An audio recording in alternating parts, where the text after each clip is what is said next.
Voice of simple future tense. विद्यार्थी मित्रांनो, आज आपण चेंज व्हॉइस करत असताना सिंपल फ्युचर टेन्सचं वाक्य असेल तर कशा प्रकारे बनवायचं याविषयी माहिती जाणून घेऊया। Let us see construction object plus shall किंवा will plus be plus third form of verb plus remaining words plus by plus subject. बघा, पॅसिव्हाइज करत असताना दिलेल्या वाक्यातील जे ऑब्जेक्ट आहे ते सब्जेक्टच्या जागी घेऊन या, म्हणजे कर्म हे आपल्याला कुठे घेऊन यायचं आहे, सब्जेक्ट जागी घेऊन यायचं आहे। प्लस शॉल किंवा विलचा वापर करा, प्लस बीचा वापर करा, त्यानंतर क्रियापदाचं तिसरं रूप घ्या, प्लस दिलेल्या वाक्यात जर उर्वरित शब्द आले असेल तर ते वापरा, प्लस बाय वापरा, प्लस दिलेल्या वाक्याचा जो सब्जेक्ट आहे तो तुम्ही कुठे घेऊन जायचंय, ऑब्जेक्ट जागी, म्हणजे शेवटी सब्जेक्ट तुम्हाला घ्यावा लागेल, म्हणजेच काय, कर्ता। त्या ठिकाणी मला कर्ता घ्यायचा आहे। तर आता नेमकं शॉल किंवा विल कधी वापरायचं त्याविषयी जाणून घेऊया। When do we use shall and will, म्हणजे आपण शॉलचा किंवा विलचा वापर केव्हा करायचा असतो। बघा, जर पॅसिव्हाइज सब्जेक्ट आय किंवा वी येत असेल तरच त्यासमोर तुम्हाला शॉलचा वापर करायचा आहे विद्यार्थी मित्रांनो। आणि आय आणि वी सोडून पॅसिव्हाइज सब्जेक्ट कोणताही आलेला असेल except of I and we, such as he, she, it, they, you, singular and plural. एखाद्या व्यक्तीचं नाव जरी आलेलं असेल तरी देखील पॅसिव्हाइज सेंटेन्स बनवत असताना त्यासमोर तुम्हाला फक्त विलचा वापर करायचा आहे विद्यार्थी मित्रांनो। Let us see some examples of that topic.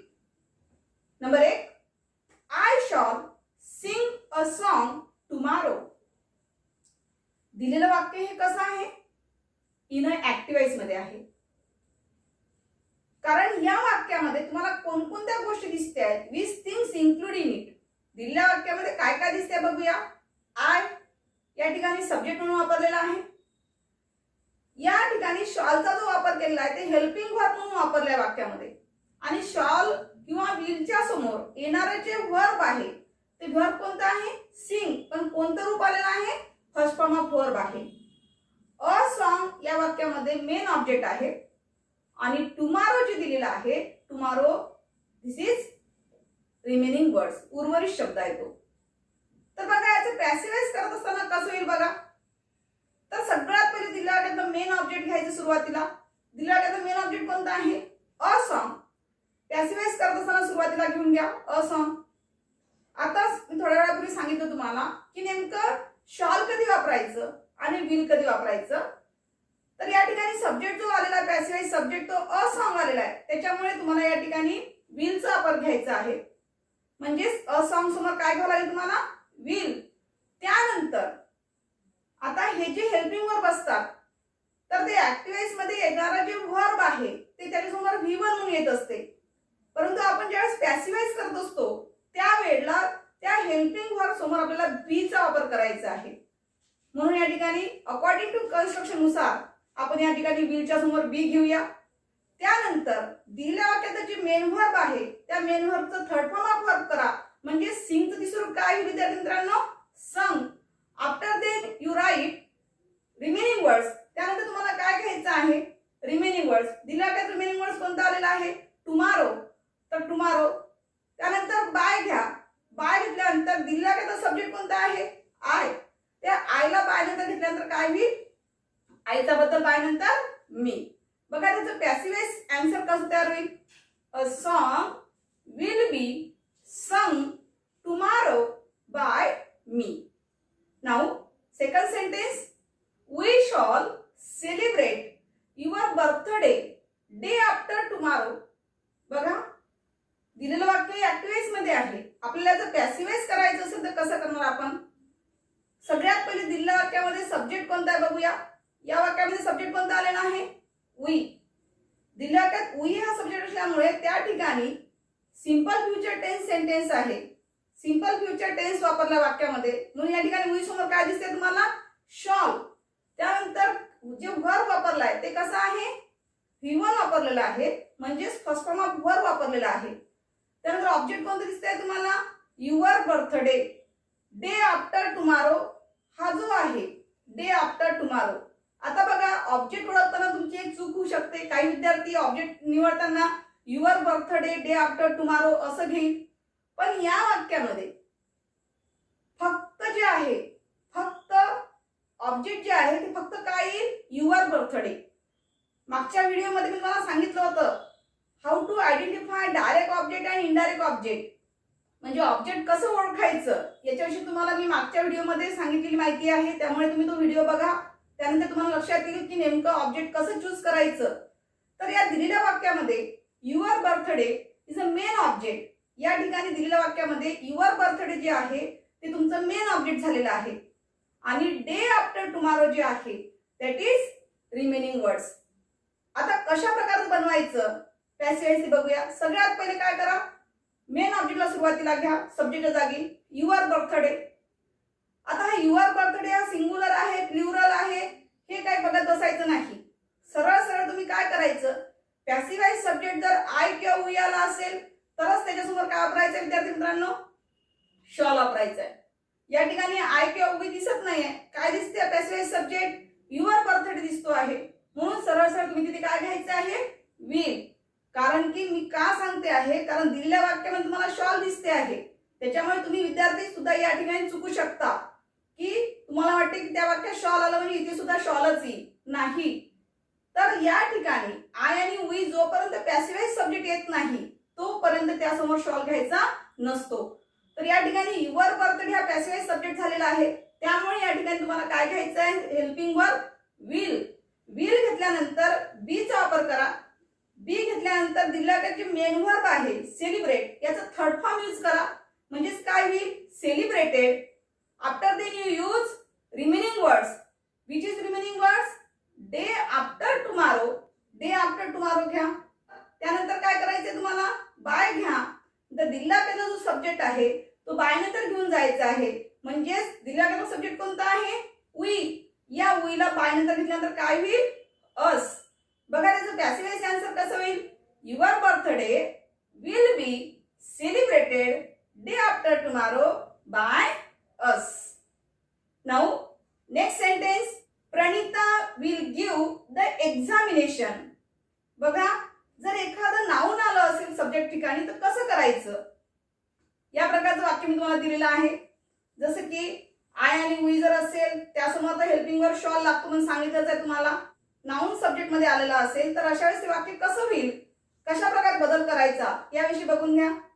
आता या वाक्यामध्ये कोणत्या प्रकारचं वाक्य पहिले बघूया. Pranita will give the examination. या ठिकाणी दिलेलं वाक्य सुद्धा कसं आहे, ऍक्टिव्ह वॉइस मध्ये आहे. In a simple future tense, कारण सगळेच वाक्य सिंपल फ्युचर टेन्सचेच आहे, कारण आपण सिंपल फ्युचर टेन्सचेच वाक्य बघत आहोत.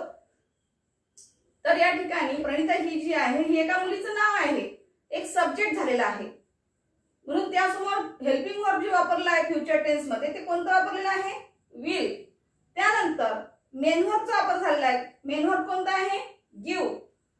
आणि द एक्झामिनेशन हे जे आहे काय आहे, ऑब्जेक्ट म्हणून आलेलं आहे. चला आता पॅसिव्ह वॉइस करत असताना कसं करणार, सगळ्यात पहिले ऑब्जेक्टला सुरुवातीला घ्यायचं. पॅसिव्ह वॉइस करत असताना सगळ्यात पहिले ऑब्जेक्टला सुरुवातीला घेऊन या, द एक्झामिनेशन.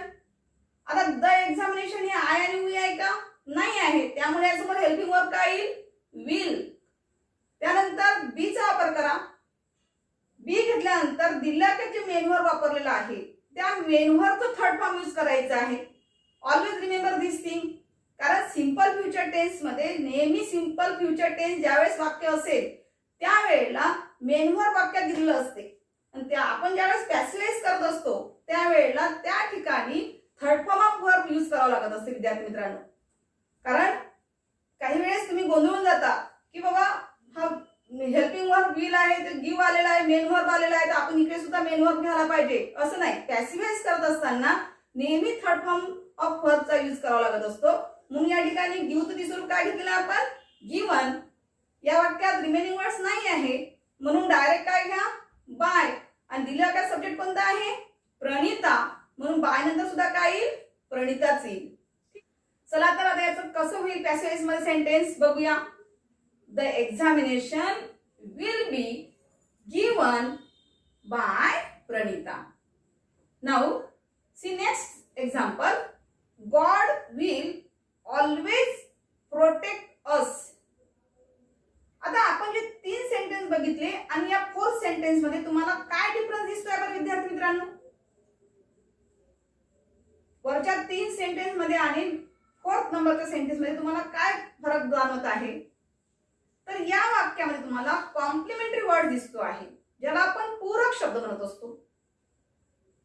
तर आता याची पोझिशन बघा विद्यार्थी मित्रांनो, कारण अशा प्रकारे सुद्धा पेपरला वाक्य असतात, अशा प्रकारे सुद्धा सेंटेन्स पेपर मध्ये असते. तर हे कशा प्रकारे करायचं याविषयी थोडं बघूया. त्यापेक्षा पहिले सुरुवातीला आपण काय करूया, त्या वाक्यामध्ये कोणता सब्जेक्ट आलेला आहे याविषयी माहिती जाणून घेऊया. दिलेल्या वाक्यामध्ये गॉड हा सब्जेक्ट आलेला आहे. त्यानंतर हेल्पिंग वर्ब काय वापरलेला आहे? विल. आणि त्यानंतर ऑलवेज हा जो शब्द वापरलेला आहे दॅट इज कॉम्प्लिमेंटरी वर्ड. त्याला लागूनच काय दिसते तुम्हाला?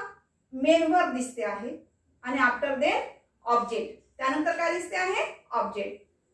चला आता याचं पॅसिव्ह वॉइस कसं करायचं बघूया. आता सगळ्यात पहिले जे ऑब्जेक्ट आहे त्या ऑब्जेक्टला सुरुवातीला घेऊन जा, कारण अशा प्रकारची जर वाक्य आली तर जनरली कसं विचारलं जाते पेपरमध्ये बघा. Begin with the sentence V dot dot dot bracket complete, अशा प्रकारचं पेपरमध्ये येत असते. कारण या वाक्यामध्ये असं का विचारलं जाते? कारण दिलेलं जे वाक्य आहे या वाक्यामध्ये जे ऑब्जेक्ट आहे ते ऑब्जेक्ट काय आहे? अस आहे. या असला ज्यावेळेस आपण पॅसिव्ह वॉइस सब्जेक्ट मध्ये कन्वर्ट करतो तर अस बाय वी म्हणजे तुमचा सब्जेक्ट काय झालेला आहे विद्यार्थी मित्रांनो? वी झालेला आहे. म्हणून त्या ठिकाणी तुम्हाला इन्स्ट्रक्शन मध्ये काय दिलेलं आहे? Begin your sentence with we असं आलेलं आहे. काही विद्यार्थी कन्फ्युज होतात नेमकं काय बनवायचं. तर नेमकं तुम्हाला व्हाईसच बनवायचं आहे, चेंज व्हाईसच बनवायचं आहे, फक्त विचारण्याची मेथड वेगळी होती. कन्फ्युज व्हायचं नाही. अशा प्रकारचं जर तुम्हाला ऑब्जेक्ट आलं असेल तर अशा वेळेस त्याचं 100% तुम्हाला अशाच प्रकारे पेपरमध्ये विचारल्या जात असते विद्यार्थी मित्रांनो. त्यामुळे डोंट कन्फ्यूज. तर बघा याचं पॅसिव्ह वॉइस करत असताना कसं करायचं? सगळ्यात पहिले आपण वाक्याच्या सुरुवातीला वी घ्यायचं. वी घेतल्यानंतर आता आपल्याला हेल्पिंग वर्ब वापरायचं आहे, कारण दिलेल्या वाक्यात कोणता दिलेला आहे? विल. मी थोड्या वेळापूर्वी तुम्हाला सांगितलं जर पॅसिव्ह वॉइस सब्जेक्ट आय किंवा वी आला असेल तर तुम्ही काय घ्यायचं आहे? शॉलचा वापर करायचा आहे. जरी वाक्यामध्ये विल आलं असेल तरी सुद्धा तुम्हाला विल त्या ठिकाणी घेता येत नसते. तर या ठिकाणी तुम्हाला काय करावं लागेल? वी समोर शॉल वापरा, शॉल घ्या. त्यानंतर बी घ्या. दिलेल्या वाक्यात कॉम्प्लिमेंटरी वर्ड्स आलेला आहे ऑलवेज, तो जसा तसा खाली घ्या, कारण याची पोझिशन आपल्याला चेंज करता येत नाही किंवा याला रिमेनिंग वर्ड्स मध्ये सुद्धा टाकता येत नाही, कारण हा व्हर्बच्या आधी आलेला आहे. म्हणून उत्तरामध्ये सुद्धा व्हर्बच्या आधीच घ्यावं लागते.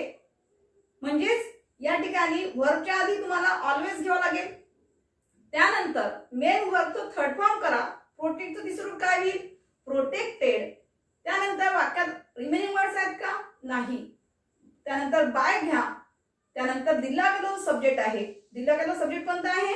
गॉड.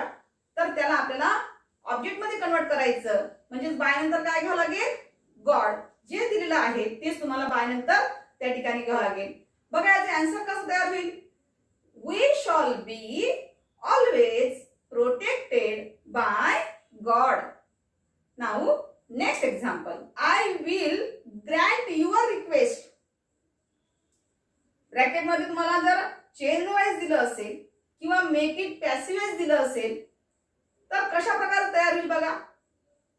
तर दिलेल्या वाक्यामध्ये आय हा सब्जेक्ट म्हणून घेतलेला आहे. दिलेल्या वाक्यामध्ये हेल्पिंग वर्ब काय आलेला आहे? विल आलेला आहे. त्यानंतर मेन वर्ब काय आलेला आहे? ग्रँट आलेला आहे. आणि या वाक्यामध्ये ऑब्जेक्ट कोणता आहे? Your request. मग हा युअर रिक्वेस्ट, काही विद्यार्थी फक्त युअर विचार करतील तर नाही. तर या ठिकाणी युअर रिक्वेस्ट हा पूर्णतः काय झालेला आहे? तुमचा ऑब्जेक्ट झालेला आहे. त्यामुळे तुम्हाला पॅसिव्ह वॉइस करत असताना पूर्ण ऑब्जेक्ट सुरुवातीला घेऊन यावं लागेल सब्जेक्ट जागी, म्हणजेच युअर रिक्वेस्ट. विद्यार्थी मित्रांनो, तुम्ही या वाक्यामध्ये थोडे कन्फ्युज झालेला असाल कारण दिलेल्या वाक्यामध्ये आयच्या समोर काय दिसते आहे, विल. वाक्यामध्ये काही जरी आलेलं असेल तरी तुम्ही कन्फ्युज व्हायचं नाही. आपल्याला आन्सर सोडवताना फक्त शॉल किंवा विलचाच वापर करायचा आहे. कारण दिलेलं जे वाक्य आहे आयच्या समोर विल का लागून आलेलं आहे, कारण दिलेल्या वाक्यामध्ये डिटर्मिनेशन दाखवत आहे. डिटर्मिनेशन एक्सप्रेशन व्यक्त करत आहे, निर्धार व्यक्त करत आहे, निश्चय व्यक्त करत आहे. त्यामुळे आपण त्या वाक्यामध्ये काही बदल करू शकत नाही. पण आन्सर लिहिताना तुम्हाला तुमच्या पद्धतीनेच घ्यावं लागेल, शॉल किंवा विलचा वापर करावा लागेल. चला तर बघूया पॅसिव्हाइज करत असताना कसं होईल. तर या ठिकाणी मेन ऑब्जेक्ट कोणता आलेला आहे, युअर रिक्वेस्ट. युअर रिक्वेस्ट घेतल्यानंतर आपल्याला हेल्पिंग वर्ब यूज करायचं आहे. तर युअर रिक्वेस्ट समोर कोणता वापरणार आपण, साहजिकच आपण विलचा वापर करा. त्यानंतर बी घ्या. बी घेतल्यानंतर दिलेल्या वाक्याचे मेन वर्ब आलेला आहे. मेन वर्ब कोणता आलेला आहे, ग्रँट. त्याचं थर्ड फॉर्म करा म्हणजेच ग्रँटेड. या वाक्यात तुम्हाला रिमेनिंग वर्ड्स दिसत आहे का, नाही. त्यामुळे अकॉर्डिंग टू कन्स्ट्रक्शन नुसार बायचा वापर करा. By after then you write subject, that is position of object. म्हणजे तुम्हाला काय घ्यायचं, बाय नंतर सब्जेक्ट घ्यायचं आहे, पण त्याची पोझिशन काय राहील, ऑब्जेक्टची राहील. पण दिला काय सब्जेक्ट कोणता आलेला आहे, आय. म्हणजे आय बाय मी. तर अशा प्रकारे तुम्हाला आयचा बदल काय दिसतंय, ते मी दिसतंय. बघा याचे आन्सर कसं तयार झालेलं आहे, your request will be granted by me. तर आता बघा ही जी सर्व सेंटेन्स आपण बघितलेली आहे, तर ज्यावेळेस वाक्यामध्ये शॉल किंवा विल आलेलं असेल त्यावेळेस त्या वाक्यामध्ये पॅसिव्हाइज करत असताना बीचा वापर तुम्हाला करायचा असतो. फक्त शॉल आणि विल समोरच बी वापरतात का विद्यार्थी मित्रांनो, तर शॉल आणि विल समोर फक्त बी वापरत नाही, तर पॅसिव्हाइज करत असताना मॉडल ऑक्झिलरी जे असतात त्या मॉडल ऑक्झिलरी समोर सुद्धा तुम्हाला बीचा वापर केला जात असतो. तर या संदर्भाची काही वाक्य जी आहे ती नेक्स्ट व्हिडिओमध्ये मी तुम्हाला सांगणार. अशा प्रकारे आपण आज सिंपल फ्युचर टेन्स या वाक्याचं चेंज वाईज कसं बनवायचं, पॅसिव्हाइज सेंटेन्स कशा प्रकारे बनवायची ही आपण बघितली आहे.